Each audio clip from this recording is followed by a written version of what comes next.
सुप्रभात छात्रों। आप सभी ने शिक्षा का पहला पड़ाव प्राथमिक स्तर को पूर्ण किया और माध्यमिक स्तर की कक्षा 6 में आपने प्रवेश लिया। माध्यमिक स्तर की कक्षा 6 में आपका स्वागत है। प्राथमिक स्तर पे आप दो भाषाओं का अध्ययन कर रहे थे, हिंदी और अंग्रेजी। अब कक्षा 6 में एक और भाषा सम्मिलित हो गई है और वह है संस्कृत। संस्कृत हमारी प्राचीन भाषा है। हमारे वेद ग्रंथ सभी संस्कृत भाषा में लिखे गए हैं। तो इस क्लास में हम इस भाषा का अध्ययन करेंगे। आपकी संस्कृत पाठ्य पुस्तक का जो पहला पाठ है वह है वर्ण विचार। वर्ण विचार आपने प्राथमिक स्तर पे भी पढ़ा है व्याकरण के अंतर्गत। संस्कृत में इसका जो पहला पाठ वर्ण विचार दिया है यह व्याकरण से ही लिया गया है। हम वर्ण विचार को देखते हैं। वर्ण क्या है? भाषा की सबसे छोटी इकाई को वर्ण कहते हैं। अर्थात जो हमारी भाषा है उसका जो सबसे छोटा रूप जो होता है वह होता है वर्ण। वर्ण का दूसरा नाम अक्षर भी है। वर्णों के व्यवस्थित समूह को वर्णमाला कहते हैं। और जब उनको हम क्रम से रख देते हैं, क्रम से अर्थात उनको इस प्रकार से, इस प्रकार से जैसे हम उनको जमा देते हैं तो वह जो होता है वर्णमाला हो जाती है, उसको वर्णमाला कहते हैं। वर्ण अथवा अक्षर दो प्रकार के होते हैं। इनके जो प्रकार है वह कितने हैं? दो प्रकार है। स्वराः व्यंजनानि। स्वराः मतलब स्वर, व्यंजनानि मतलब व्यंजन। हिंदी में हम बोलते हैं ना स्वर और व्यंजन। स्वर क्या है और व्यंजन क्या है यह देखेंगे। स्वरः वे अक्षर जिनका उच्चारण करने के लिए किसी अन्य वर्ण या अक्षर की सहायता नहीं लेनी पड़ती है, अर्थात उनका उच्चारण स्वतंत्र है। अ, आ, ई। उनका उच्चारण करने के लिए किसी अन्य वर्ण की सहायता नहीं लेनी पड़ती है, वे स्वर शब्द वर्ण होते हैं। व्यंजन क्या है? वे अक्षर जिनका उच्चारण करने के लिए किसी स्वर की सहायता लेनी पड़ती है, अर्थात व्यंजन वर्णों का उच्चारण करने के लिए स्वर की सहायता लेनी पड़ती है। बिना स्वर की सहायता लिए उनका उच्चारण संभव नहीं है। वे अक्षर कौन से हैं? क, च, ट, त, प। ये वर्णमाला देखेंगे। वर्णमाला पहला भाग स्वर है, दूसरा व्यंजन है। संस्कृत भाषा के अंतर्गत स्वरों की संख्या 13, व्यंजनों की संख्या 33। स्वर के भी फिर भाग हो गए, ह्रस्व स्वर, दीर्घ और संयुक्त। इधर व्यंजन में 33 व्यंजन है संस्कृत के अंतर्गत। ये वर्ग दे रखा है। इसमें भी व्यंजन के भी अलग अलग भाग, स्पर्शः, अंतस्थः और उष्माणः। ये क वर्ग है, च वर्ग, ट वर्ग, प वर्ग।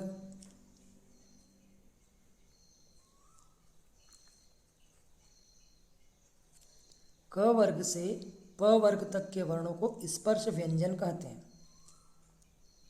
स्पर्श व्यंजन। अगला है हल चिन्ह। हल चिन्ह के हलंत लगाते हैं ना हम शब्दों में, वह चिन्ह कब लगाया जाता है, क्यों लगाया जाता है, कैसे लगाया जाता है? यदि हम क का उच्चारण करेंगे तो क के साथ अ की ध्वनि भी मुख से निकलेगी। क, जब क का उच्चारण करते हैं तो आखिरी में हमको अ की ध्वनि सुनाई देती है। अर्थात क या अन्य व्यंजनों का उच्चारण करने के लिए हमें स्वरों की सहायता लेनी पड़ती है। क हलंत लगाए प्लस अ, तो ये क में आ जोड़ते हैं तो का।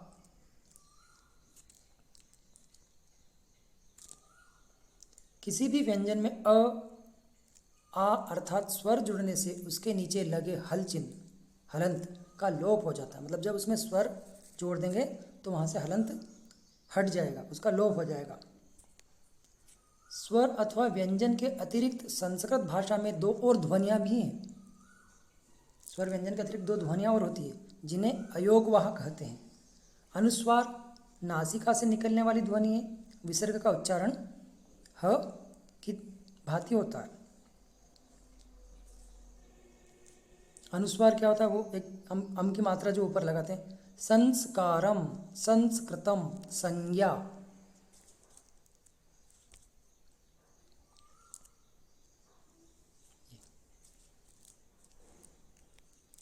अनुस्वार ऐसे करके एक बिंदी हम ऐसे लगाते हैं, ये अनुस्वार हो गया। विसर्ग शब्द किसी भी वर्ण के पीछे से हम दो बिंदी लगाते हैं, उसको हम बोलते हैं विसर्ग।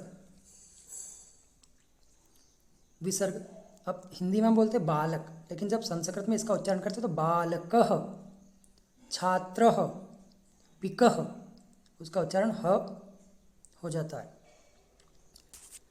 संयुक्त व्यंजन क्या है? जब एक व्यंजन दूसरे व्यंजन से मिलता है तो संयुक्त बन जाता है। संयुक्त मतलब वो आपस में मिलके एक नए शब्द की उत्पत्ति करते हैं। देखेंगे क के साथ श जोड़ा तो क्ष, क्षत्रिय वाला। द के साथ य है तो ध्य, स के साथ र है तो स्र, र के साथ प है तो पर, त के साथ र है तो त्र, ज के साथ न्य है तो ज्य, प के साथ रहे तो प्र, र प और ये प र। उदाहरण है क्षमा, क्षत्रिय, आश्रम, ज्ञानी, विद्या, सर्प। जब एक स्वर रहित व्यंजन दूसरे व्यंजन से जुड़कर एक अक्षर बन जाता है तो उसे संयुक्त अक्षर कहते हैं। मतलब दो व्यंजन मिलकर एक नए शब्द जब बना देते हैं तो वह जो नया शब्द बनता है उसको हम बोलते हैं संयुक्त। संयुक्त अक्षर मतलब जुड़ के बन गया।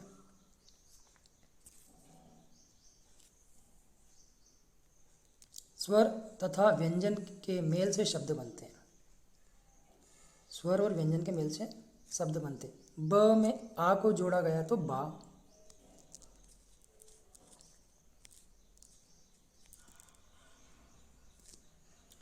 ल में अ को जोड़ा तो ल, क में अह जोड़ा है तो कह, बालकः।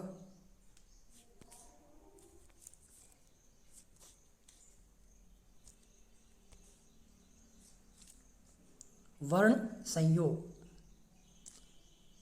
कैसे करते हैं? उनका संयोजन कैसे करते हैं? संयोजन का अर्थ है मिलाना। संयोजन मतलब आपस में मिला देना। जब हम वर्णों को मिलाते हैं तो वे वर्ण संयोजन कहलाते हैं।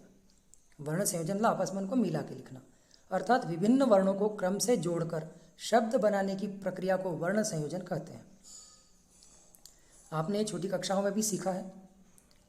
ल के साथ ए जोड़ा तो हो जाता ले, क्योंकि ए की मात्रा हो गई।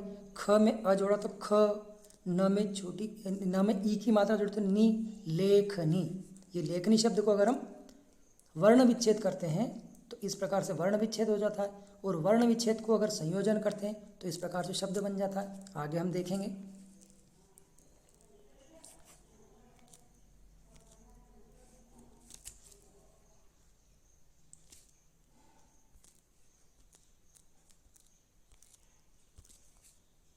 वर्ण संयोग व वर्ण विन्यास।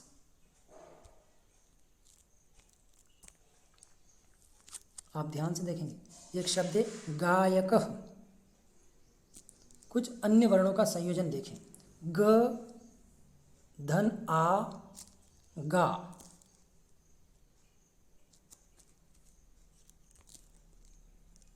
ये ग धन आ तो यहाँ हो गया गा।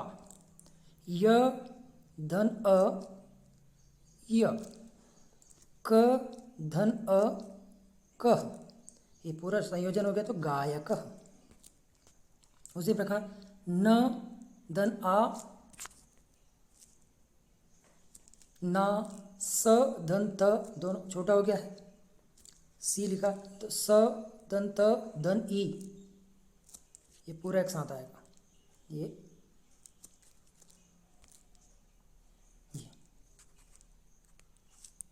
स धन त धन ई, सी। तिक, नास्तिक। क धन अ, कह।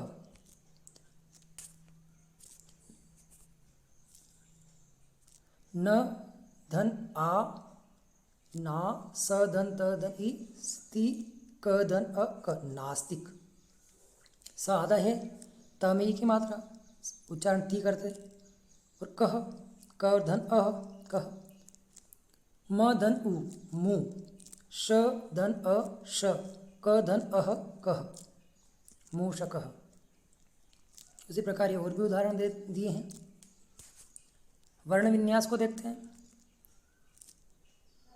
वो संयोजन हो गया, ये वर्ण विन्यास हो गया, मतलब वर्ण विच्छेद हो गया। वहाँ पे हमने अलग अलग वर्णों को जोड़ के बताया। अब यहाँ जुड़े हुए वर्ण का अलग अलग, जुड़े हुए जो शब्द है हमारा, उसको वर्ण विन्यास करेंगे, वर्ण विच्छेद करेंगे। विन्यास का अर्थ है अलग करना। जब वर्णों को अलग अलग किया जाता है तब वह वर्ण विन्यास या वर्ण विच्छेद कहलाता है। आइए अब कुछ शब्दों का वर्ण विन्यास मतलब वर्ण विच्छेद के जो उदाहरण देखते हैं। कमलम, कमलम का हमने वर्ण विच्छेद किया है।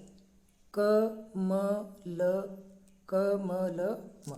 क में अ है, क के उच्चारण करेंगे, क का बोलेंगे तो क में अ की ध्वनि आती है। क म में भी अ की ध्वनि है। ल में भी अ की ध्वनि है। म हलंत है तो उसमें मतलब कोई ध्वनि नहीं है, इसलिए म वैसे ही। ये पीछे लिखा अक्रांत। अभी अक्रांत क्या है? अक्रांत मतलब जिस शब्द का हम उच्चारण कर रहे हैं उसके अंत में जो ध्वनि आती है वह उस प्रकार से अक्रांत। इसका अंत जो होता है अ से होता है, इसलिए अक्रांत।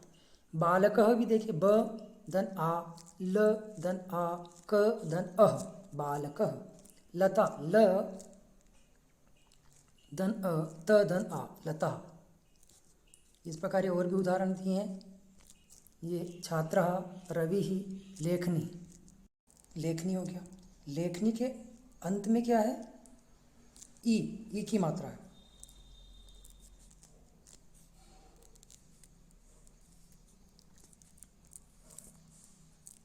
लेखनी, इक्रांत आया। उसी प्रकार गुरु, गुरु, गुरु के अंत में क्या था? उ, तो ये उक्रांत हो गया। वधु, उक्रांत हो गया। पित्रः, विक्रांत हो गया। राजन, ये हलंत शब्द है ना, हलंत हो गया। ये सभी के वर्ण विच्छेद दिए हैं। गुरु को देखते हैं। ग में उ की मात्रा है, र में उ की मात्रा, गुरु। वधु, व धन अ, ध धन उ। पित्र, प ई, प धन ई, त धन री, ऋषि की मात्रा, पित्र। राजन, र धन आ, धन ज, धन अ, धन न में हलंत है इसलिए न वैसा ही आया है। वर्ण विन्यास करने पर अंत में जो स्वर होता है इसका जो हम उच्चारण करें, जैसे गुरु, वधु, पित्र, राजन, तो जो स्वर होता है, जो ध्वनि होती है, उसी के आधार पर वह शब्द कहलाता है ना। इक्रांत, उक्रांत, अक्रांत, ये शब्द जो हैं इसकी अंतिम ध्वनि के आधार पर कहलाते हैं। तो यह था हमारा वर्ण विचार वाला पाठ, मतलब वर्णों को समझा हमने। वर्ण के कितने भेद है ना, उन स्वर, व्यंजन, उनके फिर अलग अलग भाग जो होते हैं उन सबको हमने देखा। वर्ण विन्यास हमने देखा, वर्ण संयोजन हमने देखा। ये वर्ण विचार वाला हमारा जो पाठ है आज पूरा हो गया। आप इस वीडियो को ध्यान से देखें और समझें। धन्यवाद।